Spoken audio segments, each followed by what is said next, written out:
Hey y'all, welcome back to another video. First of all, I'd like to thank you guys for stopping by. Greatly appreciate you. For my newbies and for my oldies, greatly appreciate y'all regardless. As you guys can already see by the title, we're going to talk about our do's and our do nots in regards to your first semester in college. Coming from somebody who just completed their first semester, literally fall of 2022. Sorry for BB, I'm like her noob, but like yeah. I'm gonna tell you guys the tea that I feel like isn't really talked about enough for like just all my peoples. And then regardless, like even if it's not your first semester, maybe this is just something you have in mind, maybe when you transfer this in general. Before we get into the video, please like, comment, and subscribe. I've seen that a lot of you guys are like new, so don't forget to put your post notifications on, cause you can see when my videos are coming up, even if you know it's every Friday at 7:30. But just put them on. I also say comment down below if you want to see any sort of videos about college, about any advice, like life advice, and just in general, just traveling, because I'm pretty sure I'm gonna be traveling a little bit more, or just doing more stuff at my university. Sorry for the hair, by the way, because my hair just doesn't look good right now, and this is just as acceptable as you guys want to give me. But yeah, also look at my socials, because why not? You're gonna get the sneak peeks about everything through my socials, so might as well. So yeah, let's get back to the video. Let's start with our first do's. Do go check out your classes the day you move in or the day after you move in. Literally, the sooner is the better. First of all, there's less people.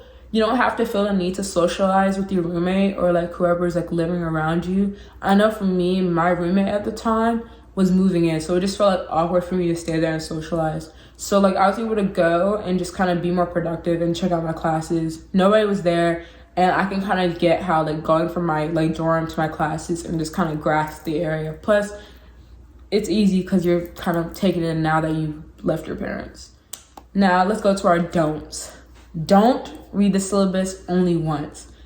Even though you feel like you get the hang of your courses, it's easier just to constantly reflect on your syllabus because you never know if there's like a hidden like little bonus. Because that happened to me. There's a little bonus and I got, not the bonus because why not? Plus, you can kind of have understand your assignments a little bit more because like you can refer back to it and just be like, okay, this makes more sense rather than disturb the professor, because the professor's gonna get pissed off when they see that like what you're asking is straightly in that syllabus. It's not gonna look good on your part at all.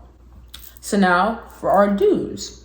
Do read your syllabus before going to class. First of all, you get an understanding of how the pace of your class goes. Plus, you can personally put your dates into your Google Calendar. Me, I put my dates in my calendar myself, and I connected my Canvas calendar to my Google Calendar. It just felt way easier. Plus, for some of my classes, they didn't put certain assignments that were in person on there. So you need to know when your tests are so you can personally put it in there just so you can have like awareness that it's coming up. Put some reminders, or you can even put it like ahead of time, so that like you can psych yourself into like studying more and feel like, oh, you're not doing any last minute studying, which sucks, by the way. Do not do it at all. So for our don'ts, don't spend too much money on outside food. Like for us, since I'm a VCU ran, we're required to have a meal plan if you live on campus, right? Why would you spend like over $1,000 on your meal plan if you're not going to even use it? Like a lot of people have leftover meal plan, which is basically like a waste of money if it doesn't roll in. So I would say wait till next like year to get like a lesser meal plan and do outside food. Like you can still do it, but limit it to one or two, like twice a week, pushing it. Like maybe for me, I did like maybe once every 2 weeks. So you're saving your money because you are a broke college student, by the way, right? You're a broke college student. Save your money and don't waste your meal plan, please and thank you. So for our do's, do plan at least one day off. Like you don't know, like you feel like you don't need a day off, but I'm telling you right now, for someone who's overproductive and likes working, like I'm low-key a workaholic, which is unfortunate. But like, please take a day off. Like when I'm talking about day off, it's your personal day off. When I did a day off, I laid in bed, no alarm, woke up whenever, got food whenever, and I just like staying in my dorm for my day off. Or sometimes I'd hang out with people, but like it'd be a chill hangout. Don't overexert yourself. You're a college student. Calm. So yeah, for our don'ts, don't come into college with little to no study habits and discipline, like self-discipline. You need to know like with all this freedom, it's no. Like for me, I was able to do it through like quarantine, so it was easier. When I tell you, I felt so bad for some of my friends who literally like were falling behind. It's just like I can't do it, and I'm like, yes, you can. But you need to be able to motivate yourself and just push on and have like a steady pace. Like slow and steady wins the race. You got it. So you need to at least have like a foundation, so when like you like feel like you don't feel like doing anything, you have that as like a fail safe to help you. Think about college students and what you see so far. Don't be like them. Just have your stuff pre-prepared. So yeah, let's go to our do's. So do at least schedule at least an hour between your classes. First of all, you have enough time to get to your class. You're able to like, I'm not gonna lie, if you need a nap, that'd be a good time to go take a nap. But I strongly suggest not to unless you are desperate for a nap. Very desperate for a nap. Other than that, go to your classes and do the schoolwork for your like class that you just had before, or just like maybe do schoolwork just for other classes. It will increase your productivity way more than just feeling like taking it all when you're at night. It can be very overwhelming. So if you do it bit by bit throughout the day, your nights can be pretty chill.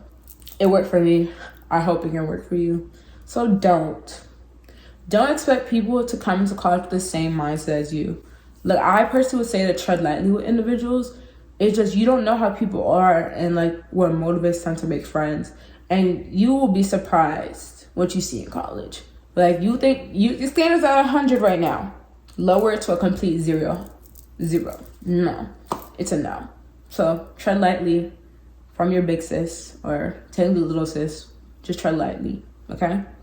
So then for our do's, do try to eat like a wide variety of food that's available in your meal plan. Like first of all, it might be foods that you've never tried before, and technically you're already paying for access to all these like restaurants, so you might as well try it and like use the most out of your meal plan. And plus, you might want to eat some more like different foods, have different habits. Just take the opportunity to try different like foods in your meal plan. Strongly suggested. That's what I'm gonna try to do more next semester, because why not? For our don't incorporate too much your first semester. Like you're transitioning, chill out. It's okay. A lot's gonna happen, whether good or bad, and you don't want to overwhelm yourself too much. So for me, I took 15 hours. That's normally like light work, which it was, but I was able to kind of be able to take a break, take in the emotional like stuff that I was going through, and I just didn't feel overwhelmed. Like imagine you're academically overwhelmed and emotionally overwhelmed. No, I was emotionally overwhelmed. But like it's just easier, just take a break. And then like for me, next semester, this spring semester, I'm only taking 17 hours. I bumped it up because I got my emotional side together and I already got my academic side together. So it shouldn't be as much of a load for me. And I don't have burnout either. So hey, it's a win-win in my opinion. So for our do's, go to different work study spaces. First of all, it's gonna help you be more productive, one. And two, you have an excuse to explore your campus. Like that's what one of my goals is. To just go, like you're paying for school, you're doing all this work and everything, so you might as well go take the opportunity to check out your city area, maybe country, suburb, wherever you're from. Just try to like take in the view, take in the sun, because that is the environment you're growing in. And you don't know, you might stumble around and talk to somebody. It's just a good opportunity to try different spaces.